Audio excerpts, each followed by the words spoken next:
2,500 years ago, a Greek man was leaner, stronger, and healthier at 40 than most modern men are at 25.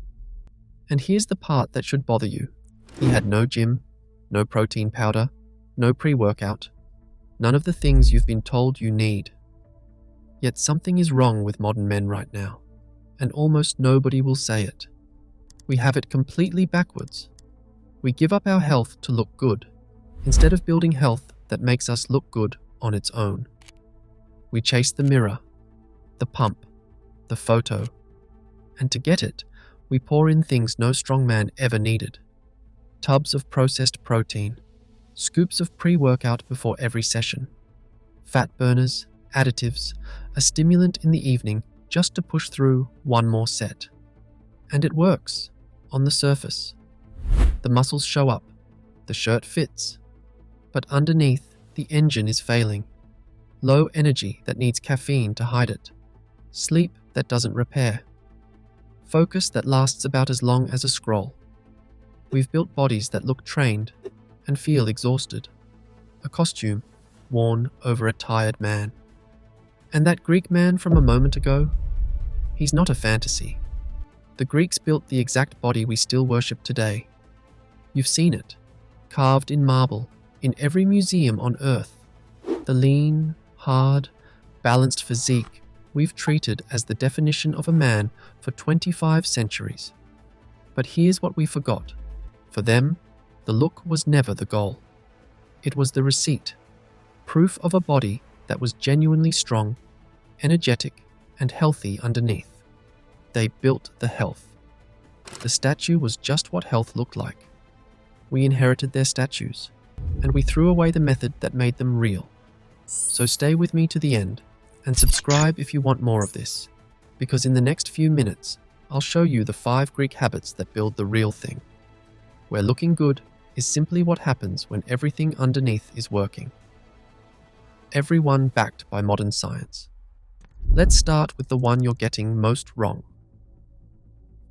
First, they ate real food, not powder.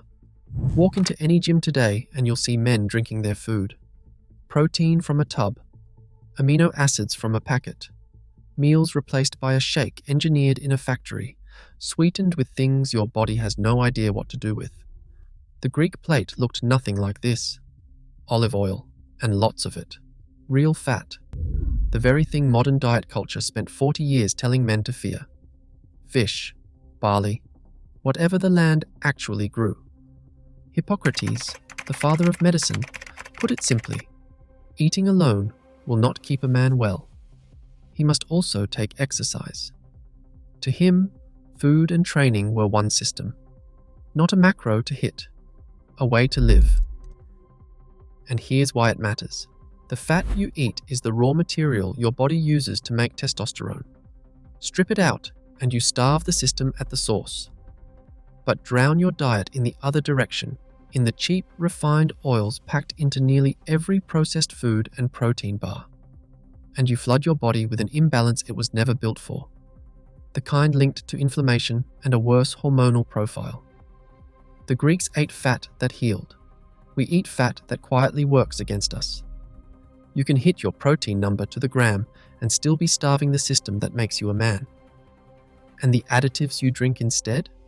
Your body treats most of them as noise, cheap fuel that spikes you, bloats you, and leaves the deeper system undernourished. You end up overfed and undernourished at the same time.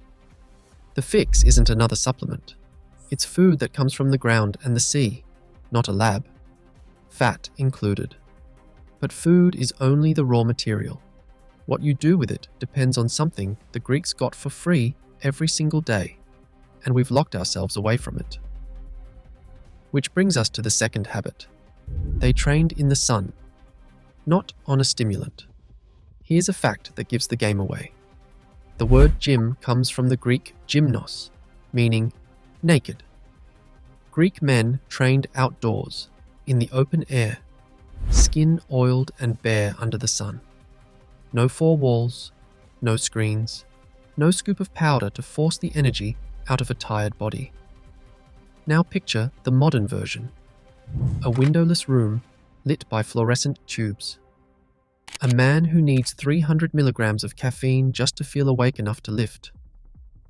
Real energy replaced with borrowed energy, paid back later with a crash. Morning light is what sets your body's master clock, the rhythm that runs your sleep, your mood, your hormones, your natural energy. Get it right, and you don't need the stimulant. Miss it, live under artificial light, and your body loses the signal for when to be awake and when to recover. And that pre-workout habit has a cost. Lean on stimulants and your body adapts.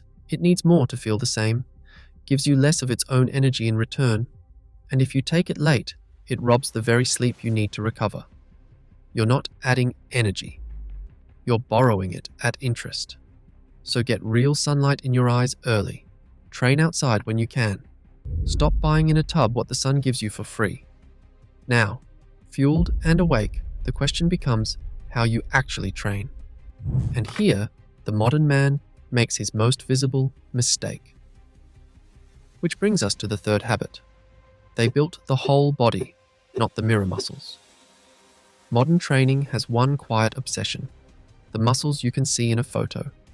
The chest, the arms, the abs. So men isolate them, one by one, on machines, building a body that looks capable but often can't actually do very much. The Greeks would have found this absurd. Their ideal was the pentathlete, a man who could run, wrestle, jump, and throw. A complete body, as useful as it was beautiful. You've probably heard of Milo of Croton, the wrestler who carried a calf every day until it grew into a bull. It's told as the origin of progressive overload. Here's the twist. That lesson was actually invented in 1925 by a barbell company selling equipment. The real Milo was something better. A 5-time Olympic champion whose strength was total, not decorative. And the science backs the old way. Big, compound, free weight movements, the squat, the carry, and the press, trigger a far greater hormonal and muscular response across the whole body than isolating one muscle on a machine. Train the whole system, and the mirror muscles come anyway, as a side effect of real strength. Skip it, and you get the opposite. A body that photographs well and breaks down in real life, with weak joints, stiff hips, and a back that goes out lifting a suitcase. Strong-looking and fragile. The Greeks built men who could actually use their bodies. That's the difference between looking strong and being strong. But even perfect training builds nothing without the one thing modern men sacrifice first. Which brings us to the fourth habit. They treated sleep as sacred. We treat it as optional. This is the habit modern men destroy without a second thought. We scroll past midnight.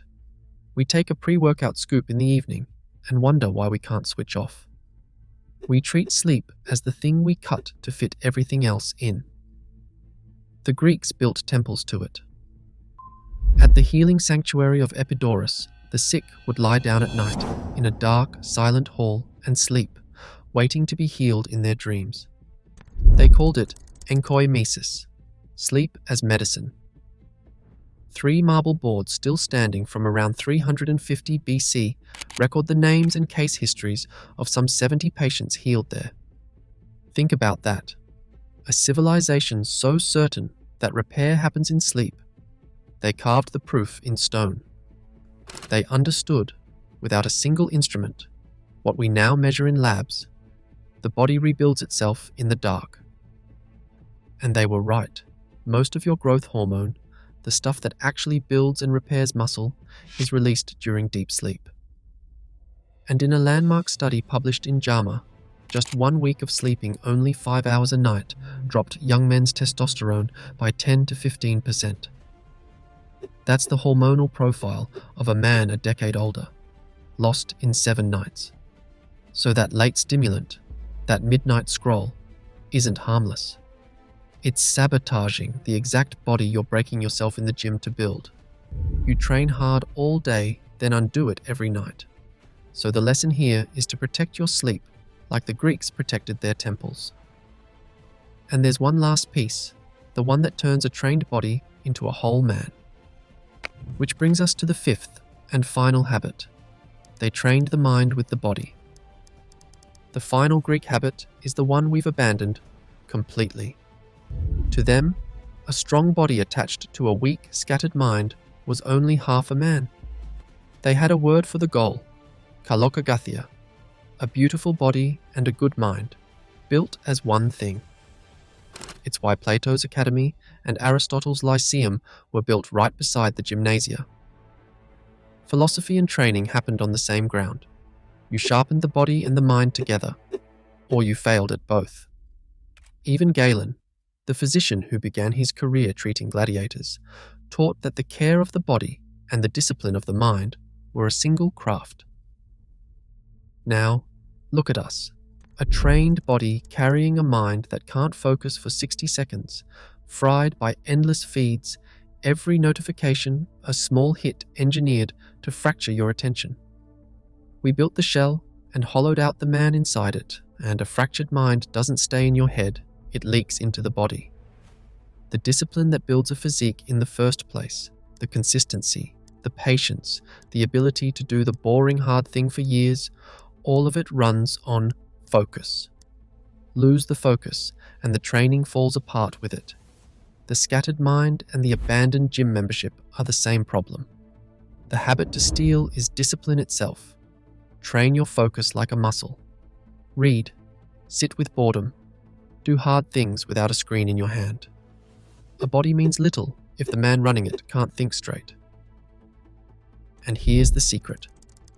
The whole video has been building to. Not one of these 5 works alone. Real food without real sleep gets you nowhere.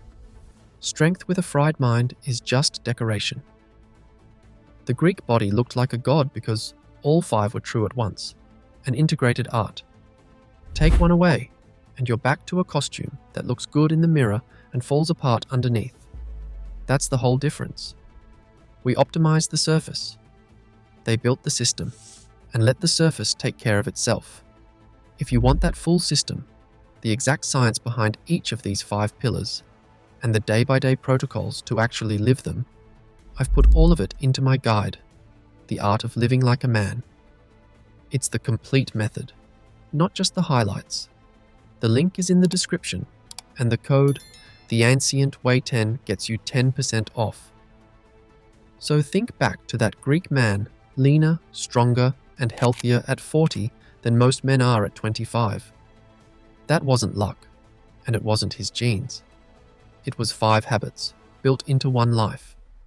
Now go and look in the mirror, but ask a better question than before. Not does it look good, but is it real underneath? Is that a body built for a photo, or a body built to live?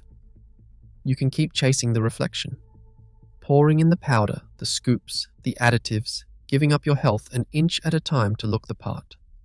Or you can do what the Greeks did, build the health first, and let the body that made them look like gods come as the proof. The ancient way exists to recover what was lost. Pick one of these 5. Start today, and become the kind of man that body was always meant to hold.